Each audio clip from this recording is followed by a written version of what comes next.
Good evening. The Prime Minister has just delivered his National Day rally. Many Singaporeans had hoped to hear bold and dynamic proposals to deal with the challenges facing us in a rapidly changing world with huge geopolitical challenges. Unfortunately, we were disappointed. The speech focused on education, employment, as well as the environment. On education, there were a few tweaks proposed for subsidies for early childhood education. These, however, seem to recall the Singaporean saying, when the government gives you a chicken wing, they want to take away the whole chicken. Enhanced subsidies are good, but they become less meaningful when the prices of educational materials, school bus fares, school supplies, and even kindergarten and childcare fees keep going up, partly because of rising rentals charged by government-linked real estate investment trusts. The government needs to take a more holistic view of the entire education ecosystem. Singapore is one of the most unequal societies in the developed world, comparable to the United States. Data from studies published by the Singapore Children's Society and others has shown that the majority of children in so-called Type 3 secondary schools, that is, the non-GEP, non-IP and non-affiliated secondary schools, come from low-income families. This is no surprise, given that some children are paying $2,000 or more for kindergarten classes at brand-name early childhood centres, which promise to give their students a head start in the rat race of the Singapore education system. MOE kindergartens are a step in the right direction, although they have their own problems. The SDP's education plan went much further. We propose to nationalise early childhood education. This could be done similar to the way primary and secondary schools are almost all national schools, but still retain their own identity and character. Most importantly, we will learn the lessons from the problems associated with elite primary and secondary schools and ensure that the nationalised kindergartens are open to children from all races, languages and backgrounds, so that each child has the ability to grow and learn, rather than be obsessed with standardised tests and exams. We are encouraged that the Prime Minister mentioned increased bursaries for university and polytechnic students. This will hopefully reduce the need for those students to work outside class to support themselves through the poly or university. However, again, the key underlying issues are not dealt with, primarily inequality. Research from the Singapore Institute of Clinical Sciences has shown that as early as 24 months of age, children from socially deprived households in Singapore from all ethnicities have lower cognitive development for a variety of reasons. The Household Expenditure Survey in 2014 revealed that Singaporeans spend $1 billion, as much as the total Medisave payout in 1 year on tuition. This billion-dollar tuition industry in Singapore has amplified the inequality that already exists in our country.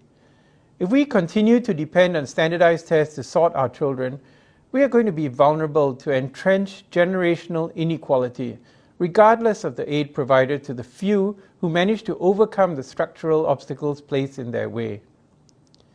The third main prong of the Prime Minister's speech was the proposition that Singaporeans should be encouraged to work until we die. He claims that most Singaporeans want to keep working into their 70s. While infants born in Singapore today can expect to live well into their 80s, the reality is that according to Singapore's Registry of Births and Deaths, the average age of death of a Chinese Singaporean in 2018 was 78, for Malay Singaporeans it was 71, and for Indian Singaporeans 69. The Prime Minister did not provide any evidence that Singaporeans do not want to spend time enjoying a hard-earned retirement, imparting values to their grandchildren, pursuing volunteer efforts as wise mentors and guides, or simply playing mahjong or travelling. Rather, the Prime Minister insisted that we should continue working at lower overall wages at the same jobs eventually until the age of 70. Some time ago, I asked the then Manpower Minister whether he would be comfortable being operated on by a 70-year-old brain surgeon or to be travelling in a bus driven by a 70-year-old bus driver. He argued that those individuals could be retrained.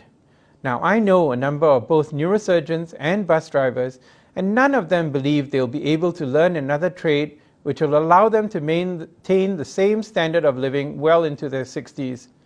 Most of them would prefer a reliable, state-supported pension to supplement any gaps in their CPF savings.